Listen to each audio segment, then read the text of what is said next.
नमस्ते विवेक से परिवार। आज का सवाल सुनते ही आपकी सांस रुक जाएगी। स्त्री का वो एक गुप्त अंग कौन सा है जिसे सिर्फ एक बार छू लो, फिर पुरुष चाहे राजा हो, ऋषि हो, देवता हो, वो 7 जन्मों तक उस स्त्री का गुलाम बन जाता है। 99.9% लोग अभी भी गलत सोच रहे हैं। आज विवेक से पर हम इस रहस्य को जड़ से उखाड़ कर रख देंगे, और वो भी एक ऐसी सच्ची घटना से जो 700 साल पहले हिमालय की वादियों में घटी थी, जिसे सुनकर आज भी सबसे बड़े बड़े सिद्ध महात्मा सिर झुका लेते हैं। पर पहले एक कसम खाइए, ये कथा बीच में नहीं छोड़ेंगे, क्योंकि गरुड़ पुराण में लिखा है, आधी सुनी कथा जिंदगी भर का श्राप बन जाती है। अगर ये कथा आपके रिश्ते को बचा सकती है, आपके घर को बचा सकती है, तो अभी व्हाट्सएप, फेसबुक हर ग्रुप में फॉरवर्ड कर दो। तो शुरू करते हैं वो कथा जो आज तक किसी ने पूरी नहीं सुनाई। साल था विक्रम संवत 1350। स्थान हिमालय की सबसे ऊंची चोटी कैलाश मानसरोवर के पास एक गुप्त गुफा। वहां तपस्या कर रहे थे महातपस्वी ब्रह्म ऋषि विश्वनाथ। ऐसे तपस्वी कि ब्रह्मा जी भी उन्हें वरदान देने आ चुके थे। इंद्र का सिंहासन हिल रहा था। इंद्र डर गया। उसने अपना सबसे बड़ा हथियार उतारा। अप्सरा नहीं, उससे भी ऊपर मोहिनी रूपा नाम की एक ऐसी अप्सरा जिसका एक एक अंग इतना कोमल था कि देखने वाले पत्थर बन जाते थे। इंद्र ने कहा, मोहिनी, तुझे 9 दिन का समय है। विश्वनाथ की तपस्या भंग कर, पर शर्त एक है, तू अपने शरीर का कोई भी अंग इस्तेमाल नहीं करेगी। सिर्फ अपने उस गुप्त अंग का इस्तेमाल करना जिसे आज तक किसी ने देखा तक नहीं। मोहिनी हंसी और बोली, देवराज, 9 नहीं, 7 दिन में ही ऋषि मेरे कदमों में होंगे। पहला दिन मोहिनी गुफा के बाहर प्रकट हुई। उसने एकदम साधारण साड़ी पहनी, कोई आभूषण नहीं। ऋषि समाधि में थे। मोहिनी ने कुछ नहीं किया, बस चुपचाप गुफा के बाहर बैठ गई और धीरे धीरे रोने लगी, बिना आवाज के आंसू।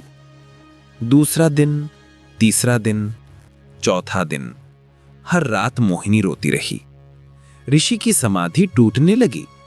5वीं रात को ऋषि ने आंख खोली और पूछा, कन्या, तू कौन है? रात रात भर क्यों रोती है? मोहिनी ने सिर्फ एक वाक्य कहा, स्वामी, मेरे पति ने मुझे त्याग दिया। मैं भटक रही हूं। बस एक रात की शरण चाहिए। ऋषि बोले, ठीक है, रात यहीं रुक जा। 6ठी रात मोहिनी फिर रोई। 7वीं रात ऋषि खुद चलकर उसके पास गए और बोले, देवी, तुम्हारी आंखों में इतना दर्द क्यों है? मोहिनी ने सिर्फ एक बात कही, क्योंकि मुझे कोई अपना नहीं समझता। सब मेरे शरीर को देखते हैं, मेरे हृदय को कोई नहीं देखता। बस यही एक वाक्य ब्रह्म ऋषि विश्वनाथ की आंखों से आंसू बह निकले। उन्होंने कहा, आज से तुम मेरी बहन हो, मैं तुम्हें कभी अकेला नहीं छोड़ूंगा। मोहिनी मुस्कुराई और बोली, स्वामी, आप हार गए। मैं इंद्र की अप्सरा हूं। मुझे भेजा गया था आपकी तपस्या भंग करने। मैंने अपने शरीर का कोई अंग इस्तेमाल नहीं किया। मैंने सिर्फ अपने उस गुप्त अंग का इस्तेमाल किया जिसे आज तक किसी ने देखा तक नहीं। वो स्त्री का सबसे कोमल, सबसे खतरनाक और सबसे शक्तिशाली अंग है उसका हृदय। जिस दिन कोई पुरुष उस हृदय को छू लेता है, वो 7 जन्म तक उस स्त्री का गुलाम बन जाता है। ऋषि हंसे और बोले, देवी, तुम गलती पर हो। तुमने मेरा हृदय छुआ, मैं तुम्हारा गुलाम नहीं बना, बल्कि तुम्हारा हृदय इतना कोमल है कि अब मैं तुम्हारा रक्षक बन गया हूं। तुम्हें स्वर्ग लौटने की जरूरत नहीं, यहीं रहो। मोहिनी रो पड़ी। उसने कहा, स्वामी, आज पहली बार किसी ने मेरे हृदय को देखा, न कि शरीर को। और वो अप्सरा उसी दिन से ऋषि की शिष्या बनकर रह गई। इंद्र की सारी चाल उल्टी पड़ गई। इसके बाद ऋषि ने पूरी सभा में घोषणा की, सुनो, स्त्री का सबसे गुप्त, सबसे मुलायम और सबसे शक्तिशाली अंग उसका हृदय है। जो पुरुष इसे समझ लेता है वो इंद्र से भी ऊपर चला जाता है। जो इसे ठेस पहुंचाता है वो इंद्र भी हो तो रंक बन जाता है। ऋषि ने आगे कहा, मैंने एक और परीक्षा ली थी। मैंने मोहिनी से कहा कि अगर तेरा हृदय सचमुच कोमल है तो एक काम कर, कल सुबह एक भिखारी आएगा, उसके पास कुछ नहीं होगा, उसे अपना सबसे कीमती चीज दे देना। अगली सुबह सचमुच एक बूढ़ा भिखारी आया। मोहिनी ने उससे कहा, बाबा, मेरे पास सोना चांदी नहीं, पर मेरे पास एक चीज है जो सबसे कीमती है, मेरा हृदय। आज से आप मेरे पिता हो। और उसने उस भिखारी को गले लगा लिया।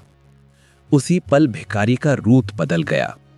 वो कोई और नहीं, स्वयं भगवान शिव थे। शिवजी बोले, वत्से, तूने परीक्षा पास कर ली। तेरा हृदय सचमुच अमर है। आज से तू कैलाश पर मेरी बेटी कहलाएगी। फिर ऋषि ने सभा में कहा, देखा, स्त्री का हृदय ही वो अंग है जो भगवान को भी गुलाम बना देता है। शिवजी को भी पार्वती के हृदय ने गुलाम बनाया था, कृष्ण को राधा के हृदय ने, राम को सीता के हृदय ने। आज भी यही सत्य है। जब स्त्री रोती है वो हथियार नहीं चलाती, वो अपना हृदय चलाती है। और पुरुष का सारा बल, सारा घमंड, सारा विवेक उस एक आंसू के सामने घुटने टेक देता है, क्योंकि वो आंसू शरीर का नहीं, हृदय का होता है। और हृदय ही वो गुप्त अंग है जिसे छूते ही पुरुष 7 जन्म तक गुलाम बन जाता है। पर गुलाम नहीं, भक्त बन जाता है, रक्षक बन जाता है, भगवान बन जाता है। इस कथा से 5 अमर सीख। स्त्री का हृदय ही उसका सबसे बड़ा हथियार और सबसे बड़ा वरदान है। पुरुष जितना ताकतवर हो, वो हृदय के सामने हमेशा हार जाता है। जिस घर में स्त्री का हृदय सुरक्षित है वो घर स्वर्ग है। जिस घर में स्त्री का हृदय टूटा है वो घर नरक है। और सबसे बड़ी बात, स्त्री का हृदय जीतने के लिए कभी शरीर नहीं, सिर्फ अपना हृदय चाहिए। तो आज एक संकल्प लो, अपनी माँ, बहन, पत्नी, बेटी के हृदय को कभी चोट नहीं पहुंचाएंगे, क्योंकि वो हृदय ही वो गुप्त अंग है जो आपको 7 जन्म तक गुलाम बना सकता है। और वही हृदय आपको 7 जन्म तक भगवान भी बना सकता है। अगर ये कथा आपके अंदर कुछ हिल गई हो तो अभी इसे हर उस पुरुष तक पहुंचा दो जो अभी भी सोचता है कि औरत को कंट्रोल करना आसान है, क्योंकि कल सुबह तक बहुत देर हो जाएगी। जय श्री राधे कृष्ण। हर हर महादेव।